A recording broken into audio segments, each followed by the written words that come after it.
ಹಾಡು ಮುಟ್ಟದ ಸೊಪ್ಪಿಲ್ಲ, ನಿನ್ನ ಮೆಚ್ಚದವರ್ಯಾರಿಲ್ಲ.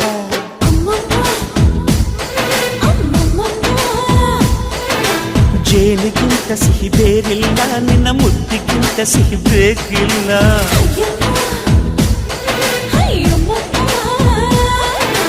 ಕಣ್ಣು ಕುಕ್ಕುವ ಬೆಚ್ಚಿ ಬೀಳುವ ಅಂದವಾದ ಹೆಣ್ಣು, ರುಚಿ ರುಚಿಯ ಬಾಯಿ ಚಪ್ಪರಿಸ ಸಿಹಿಯಾದ ಹೆಣ್ಣು. ಅಯ್ಯೋ ತಿಂದು ಬೇಗಿದರು ಆಸೆ ತೀರದ ಪಂಚಾಮೃತ ಇವಳು. ಅಮ್ಮಮ್ಮಮ್ಮಮ್ಮೋ ವಯ್ಯಾರಮ್ಮಮ್ಮಮ್ಮೋ ಅಮ್ಮಮ್ಮಮ್ಮಮ್ಮೋ ನೀ ಸಿಂಗಾರಮ್ಮಮ್ಮೋ.